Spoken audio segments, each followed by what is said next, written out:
Good morning, Canadians. We got breaking news today. I must share. I can guarantee this 100%. Bloomberg, I got the share this morning. I missed that because I've been playing around with my new electronics platform to be rolling out here. New digital, interesting. But this is very, very important. I missed it this morning and I was requested feedback on it.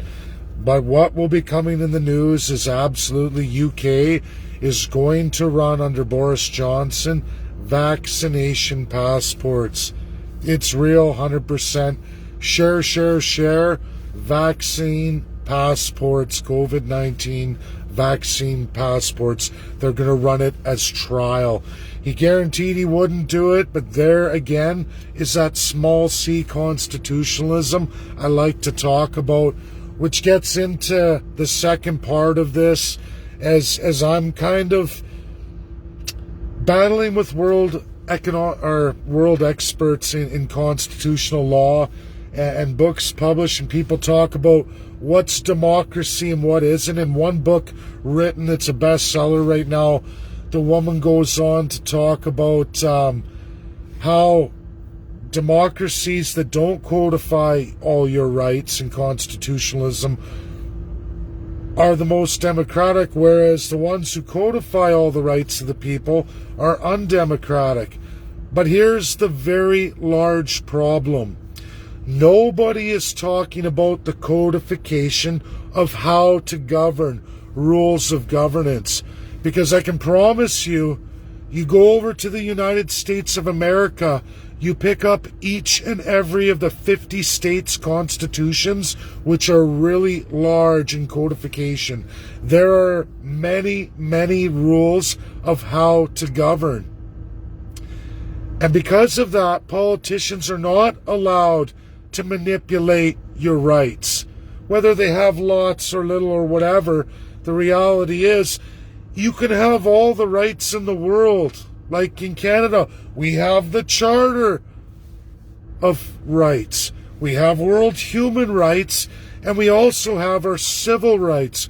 But as you all know in Canada, which isn't even on this list of autocracy versus democracy, that the author says these are full democracies. She lists so many, and then they list so many authoritarian governments, but they're not analyzing the very, very important part of constitutions that codify how to govern, rules of governance of your politicians. How much accountability is placed on the politicians themselves. In Canada, there is none, literally none, very little. In the federal, very little. But guess what?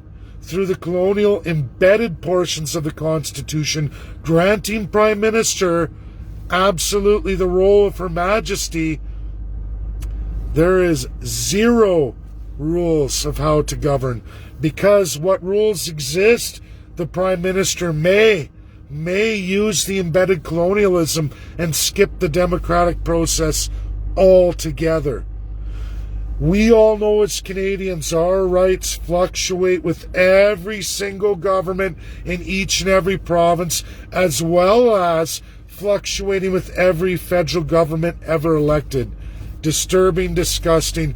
Get this shared out, as I'm going to be not doing battle, but trying to break down this barrier in world academics with world experts and see what we can come up with, because I want to see this analysis placed when it comes to all of your rights against rules of how to govern in the same codification, in the same documents. And it is my view that it's going to be those without any codification of how to govern.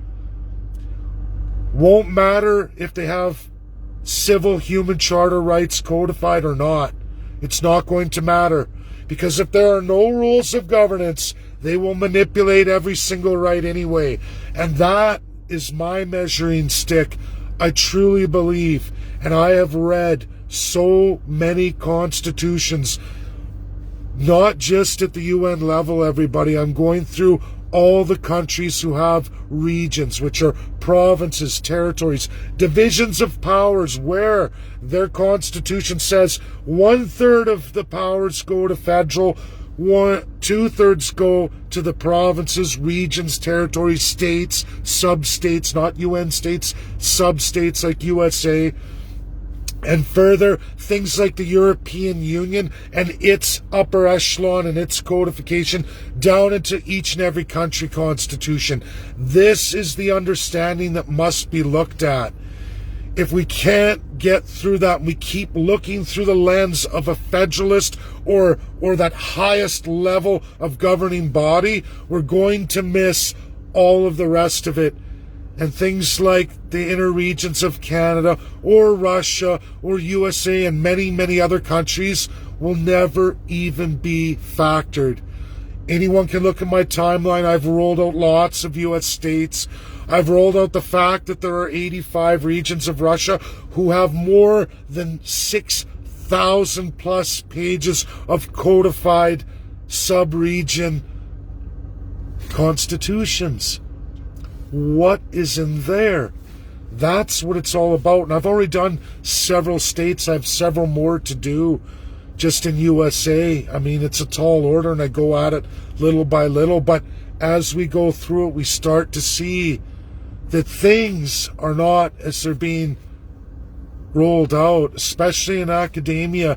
And we have to change that. And that is part, I do believe, of this UN agenda. It's all part of it. And I will keep participating, keep educating, and I will keep standing against the multinationals. Proof in the pudding, small c constitutionalism, meaning pure power of the parliamentary system through the elected politician, which is the United Kingdom, sets all rules with every coming and incoming government. Boris Johnson said he would never make mandatory vaccines. Now he's going to pilot program vaccination passports COVID-19. Went back on his word, didn't care about the rights of the people, and absolutely imposed the political will. The small c, the right of the politician, because there are no rules of governance. Doesn't matter how many codified rights they give you, if you give no accountability, no how to govern rules of the government officials, and it's in the small c parliamentary system, guess what happens? Uh-oh. Rights be damned, everybody. The politician has decided to throw them away or limit their meaning. Place it way, way down here. And then it's, oh, you're going to have money, organizations, big groups of people all putting in money, going to a Supreme Court that may or may not even hear your case, depending on how much colonial powers are. Now, I'm not going to talk about UK. I know what I suspect, and I guess I would have to look at their parliamentary acts, and I guess it's about time I do that. But without any kind of codified constitution, you're just reading a lot of acts and bills, and you got to look at what they're saying or what they've done recently, and it becomes a large order indeed. Every incoming government, and here's another bad thing about these governments, last bit, and I'll let it go, and you guys all share, breaking news, absolutely 100% verified, real. It's going to be in the news in the next 12 to 24 hours. You're hearing it first. I'm likely have beaten CNN still, even though I'm 5 hours later. Pretty cool indeed, right? There are great groups of economists and world experts out there in some pretty good organizations. You just have to be diligent and find them, and that's what I do. Even if I go at it with 30 and I only get 3, which was just what I went through with the UK, that's okay. Little by little. Thanks, everybody. Share. Bye now.